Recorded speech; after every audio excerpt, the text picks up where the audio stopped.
Bagaimana perasaan Mas Prabowo? Soal etik, etik. Enggak semua etik. Selamat siang para netizen dimanapun kita berada, salam inspirasi bagi kita semua. Saat acara Gerindra begitu kan, Prabowo kan seolah-olah ada rasa dendam kepada Anies Baswedan. Mengapa ya? Saya katakan sejak ini begitu kan, karena saya melihat video-video langsung dari Pak Prabowo begitu kan. Mengatakan ya soal etik ya.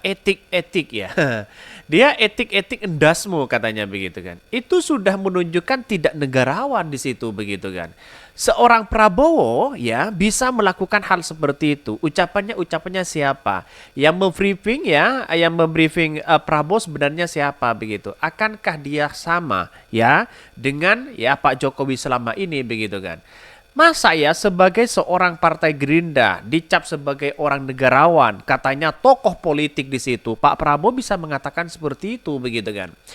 Apa susahnya ya kalau kita bandingkan dengan PDIP yang kemudian mengusung Pak Jokowi di situ begitu kan, mulai menjadi wali kota Solo ya, terus kemudian ya menjadi Gubernur DKI Jakarta begitu, bahkan 2 periode menjadi presiden, dibandingkan Anies Baswedan diusung oleh Partai Gerindra yang kemudian hanya ya diusung menjadi Gubernur DKI Jakarta.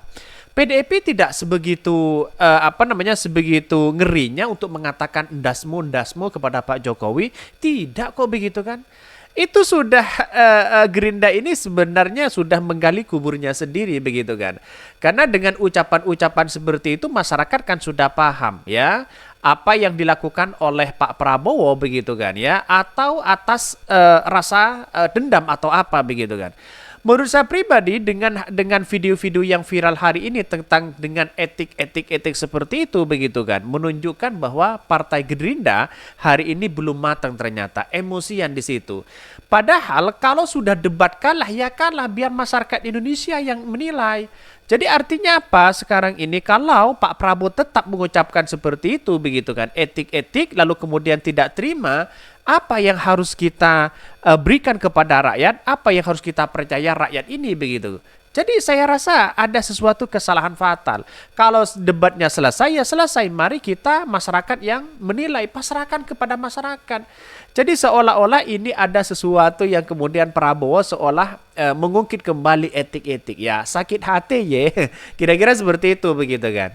Jadi kalau masih sakit hati janganlah diungkapkan di forum-forum seperti itu begitu. Tidak elok rasanya. Justru ya Prabowo sendiri sudah memberikan statement seperti itu, justru dia akan memperburuk suasana pribadi mereka begitu. Saya katakan sejak awal, kenapa Pak Prabowo itu sering ya emosian seperti itu dan bahkan di bawah forum soal etik dan sebagainya, apalagi etik endasmu katanya begitu ya. Ini kan tidak tidak menunjukkan sebagai negarawan di situ. Bagaimana ya PDIP kepada Pak Jokowi walaupun dikhianati sudah beberapa kali, membesarkan Pak Jokowi, membesarkan ya keluarga Pak Jokowi di situ. PDIP tidak pernah mengatakan endasmu, tidak pernah mengatakan, hanya mengkritik sesaat di situ begitu. Ya, Gerindra itu harus belajarlah dengan PDIP begitu. Saya kira seperti itu perbandingannya begitu kan. Bahkan satu sisi keren nih ya, Anies Baswedan, Anies Mata ya pasti ya senang melihat ini. Sama teman-teman Partai Demokrat dan Pak SBY dan AHY di situ. Selamat untuk semua ya. Dapat aja videonya itu emang ya kayak ketolong sifat bocahnya. Dia masih sakit hati rupanya sama Anies Baswedan. Pukulannya berbekas ya di ulu hati. Sampai ya pendekar 5 tahunan sekali itu kesalnya nggak berhenti-henti di situ. Justru ya Pak Prabowo sudah menunjukkan sifat aslinya di situ begitu kan. Bagaimana seorang Prabowo katanya tokoh politik, tokoh negarawan. Saya ikhlas membangun bangsa. Saya ikhlas membangun bangsa. Taruhannya adalah nyawa. Prep. Gimana tidak seperti itu begitu kan? Ya, kalau masih sakit hati kepada Anies Baswedan atas kekalahan debat, ngapain dimunculkan di forum-forum sendiri masalah etik dan sebagainya begitu. Jadi saya kira Pak Prabowo sudah kelihatan sekarang begitu kan ya, bahwa apakah benar-benar pejuang sejati ya, tokoh politik ikhlas membangun bangsa, kalau toh pada akhirnya di belakang debat dia masih membicarakan seperti itu ya, itu saya melihat bahwa karakter seorang Prabowo ya tetap aja di situ begitu. Bahkan ya kalau di panggung bikin panggung saingannya, tunggu sampai debat berikutnya. Ya sudahlah ya. Memang di situ tidak bisa lagi. Jangankan pantas, bisa saja sudah diragukan ya. Kita sudah mulai muncul lembaga-lembaga survei yang briefing ya, yang memframing bahwa seolah-olah debat itu unggul di satu sisi begitu kan. Dengan tamparan keras ya ketika Pak Prabowo dicap sebagai tidak tahan oposisi, sudah plok hari ini begitu kan. Masyarakat sudah paham itu bagaimana tamparan keras dari Anies Baswedan. Bahkan koalisi dari Prabowo katanya di KM sudah goyah seperti ini begitu.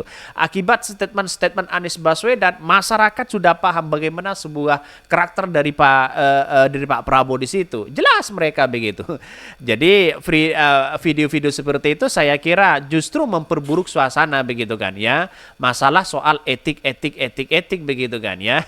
Etik endas mau etik katanya begitu. Gimana begitu kan? Seorang negarawan bisa seperti itu, bisa mengatakan seperti itu. Jadi saya kira inilah saatnya ya kekalahan ya ketiga kalinya Prabowo menjadi capres. Saya kira seperti itu. Kenapa? Ya semakin Pak Prabowo menyerang Anies Baswedan, semakin mereka mengungkit-ungkit atas kesakit-hatian mereka begitu. Karena dicap tidak tahan oposisi, maka kemudian apa yang terjadi? Masyarakat sudah tidak begitu percaya lagi terhadap Prabowo di situ begitu. Jualannya ya selain jualan Pak Jokowi, jualan apa coba bayangkan? Gagasannya makan siang gratis. Ini gimana logika kita begitu? Saya kira hal-hal seperti itulah yang kemudian ya orang-orang lebih condong tidak akan memilih Prabowo. Ya kita tunggu saja begitu. Bahkan keluar dan sifat aslinya sudah susah payah cebokin ya, susah payah dibedakan. Malah buka aibnya sendiri.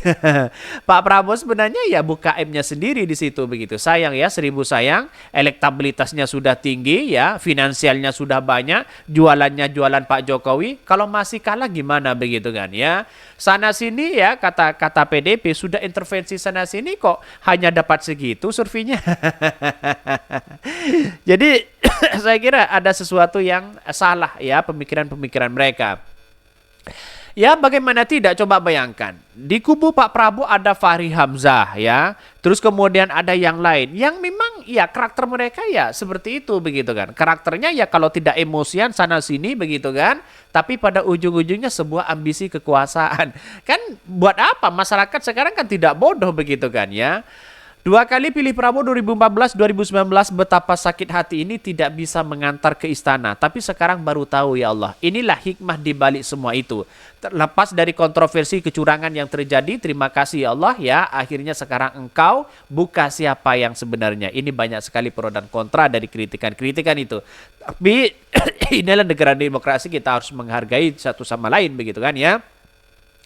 Widih ya, serem juga nih kalau sampai jadi RI 1 sama diktatornya bungkam kebebasan berpendapat, baperan. Ini komentar-komentar netizen begitu. Jadi begini, saya menyoroti bahwa kita harus memberikan edukasi. Inilah negara demokrasi. Kalau sudah kalah debat ya biar masyarakat yang menilai begitu kan.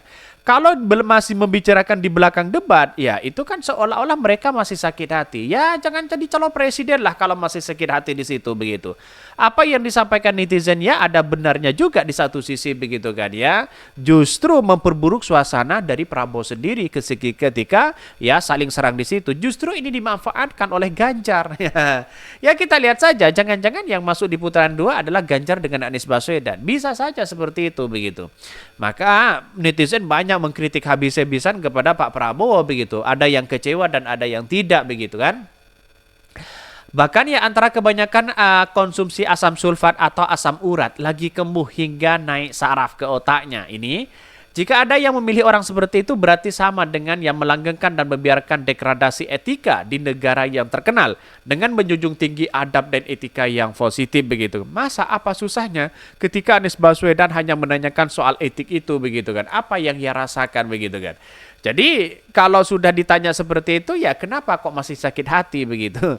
Jadi kita tunggu di putaran kedua begitu, di debat kedua ini semakin seru begitu kan. Bagaimana Anies Baswedan ya dikritik habis-habisan. Satu sisi yang paling ya tersinggung ya Pak Prabowo terkait dengan tidak tahan oposisi. Terus kemudian untunglah di KPU tidak ada meja. Kalau ada nanti digebrak-gebrak lagi begitu kan. Akan semakin melebar mereka, akan semakin sakit hati mereka begitu kan. Ya, ya, kita tahu bahwa persoalan-persoalan politik ya kalau dibawa dengan sedemikian rumit ya ini angel ya, angel. Mungkin itu ya yang kami sampaikan ya, tonton terus channel dari Podcast Rakyat ini karena ada berita-berita menarik dan viral setiap harinya. Salam para netizen, salam inspirasi bagi kita semua. Jangan lupa di subscribe di YouTube dari Podcast Rakyat ini.